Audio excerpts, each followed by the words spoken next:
साल के बाद भी बच्चा जितनी गलती करे सारा कसूर माँ के ऊपर। अरे मेरे दोस्तों, हमारी माँ ने गालियां खाई, हमारी माँ ने कपड़े धोई, हमारी माँ ने बर्तन को मांजा, अरे हमने वॉमिट कर दिया तो माँ ने उठाया, हमारी नापाकी निकल गई तो माँ ने उठाया, हमने पेशाब किया तो माँ ने उठाया। अरे मेरे प्यारों, आज हम बड़े हो गए, वो माँ बेचारी रात को बहुत रोती है। अल्लाह की कसम मेरे दोस्तों, हमारी माँ रो रो के कहती है मैंने 4 बच्चों को बड़ा कर दिया, मैंने 5 बच्चों को बड़ा कर दिया। आज 5 बच्चे मिलकर एक माँ को नहीं संभाल सकते, एक बाप को नहीं संभाल सकते। मेरे दोस्तों, हमारे घर में दोस्त आता है तो हमको अच्छा लगता है, हमारे घर में रिश्तेदार आता है तो हमको अच्छा लगता है, हमारे घर में कोई मिलने वाला आता है तो हमको अच्छा लगता है। घर में बाप आता है तो हमारा चेहरा खराब हो जाता है। आज मैं आपसे अपील करता हूं मेरे दोस्तों, ये गुनाह इतना खतरनाक गुनाह है, हमको समझ में नहीं आता। आपको मालूम है ना, एक साहबी आए, आपने पूछा मेरे नबी मेरे को क्या काम करना, इस्लाम में कौन सा काम करना? हमारे नबी ने फरमाया जा माँ की खिदमत कर। क्या फरमाया? जा माँ की। तो वो साहबी कहने लगे अल्लाह के रसूल आपको मालूम है मैं तो माँ की खिदमत करता हूं। हमारे नबी ने कहा जा माँ की खिदमत कर। कितनी मर्तबा? उस साहबी कहने लगे अल्लाह के रसूल आपको मालूम है मैं माँ की खिदमत करता। हमारे नबी ने कहा जा माँ की खिदमत कर। कितनी मर्तबा? फिर वो साहबी रोने लगे अल्लाह के रसूल मैं माँ की तो खिदमत करता, आपने पहली मर्तबा कहा, दूसरी मर्तबा कहा, तीसरी मर्तबा कहा माँ माँ माँ। हमारे नबी ने कहा जा बाप की खिदमत कर। माँ का दर्जा बाप से कितना ऊंचा है? 3 गुना। बोलो बोलो, माँ का दर्जा बाप से कितना ऊंचा है? क्योंकि माँ ने वो 3 काम किए जो बाप ने नहीं किए। माँ ने वो 3 काम किए जो बाप ने नहीं किए। 9 महीने तक पेट में बच्चे को किसने रखा? माँ ने। दूध किसने पिलाया? अरे बोलो माँ ने। बच्चे को जना किसने? माँ ने। तो दूध पिलाने वाली माँ, जनने वाली माँ, पेट में रखने वाली माँ। हमारे नबी ने फरमाया ये काम बाप ने नहीं किया। माँ 3 गुना ज्यादा दर्जा रखती है। और मेरे दोस्तों, हम लोग उसी माँ को गाली देते हैं। कितनी जगह पे माँ को धक्का देता है। बल्कि माफ करना, मैंने अपनी आंखों से देखा, वरना कभी नहीं बोलता।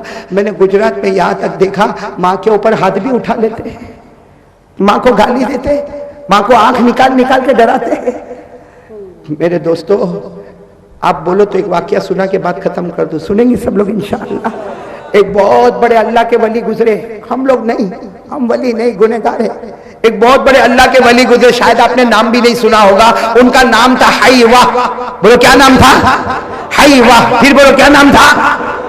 वो जो बयान करते थे वो कुर्सी पे बैठ जाते थे, सामने हदीस की किताब होती थी। मेरे दोस्तों, पूरा मैदान रोज गचा गच भरा होता।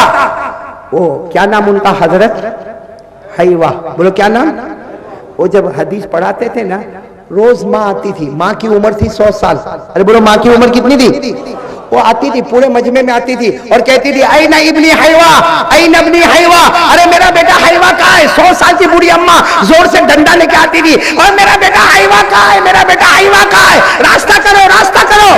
वो हजरत हाईवा सबक पढ़ाते पढ़ाते रुक जाते और कहते मेरी माँ को आने दो, नहीं तो नाराज हो जाएगी।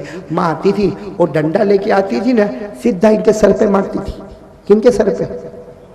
और क्या बोलती थी मालूम? अलकिल होबू वाली दज्जाजा। अरब के रहने वाले थे। अलकिल होबू वाली दज्जाजा, यानी माँ कहती थी बेटा सबक पढ़ाने आ गया, सबके बीच में बयान करने आ गया। वो अपने घर की मुर्गी को दाना कौन डालेगा? अपने घर में जो मुर्गियां पली है उसको दाना कौन डालेगा? हजरत हाईवा कहते अल्लाह की कसम मैं मुर्गियों को दाना डालता, गुस्ल करता, फिर आता, लेकिन मेरी माँ को याद नहीं रहता। हजरत हाईवा माँ को ये नहीं कहते कि मैंने मुर्गी को दाना डाल दिया, मैं सबक पढ़ाता हूँ। हजरत हाईवा हदीस की किताब, बोलो क्या करते? बंद करते, खड़े होते, माँ के पीछे जाते, मुर्गियों को दाना डालते, फिर वापस आके सबक पढ़ाते। मेरे दोस्तों, किताबों में लिखा करते करते 6 महीने गुजर गए। कितने महीने? रोज माँ आवे और बोलो रोज माँ मारे। एक दिन क्या हुआ, हदीस का सबक पढ़ा रहे थे, मालूम नहीं आज माँ कुछ ज्यादा गुस्से में थी, आई और आने के साथ दोनों हाथ से डंडा पकड़ा। हालांकि बेचारी कमजोर थी, लेकिन मालूम नहीं इतना जोर से डंडा मारा कि सर का पीछे का हिस्सा फट गया, खून निकलने लगा।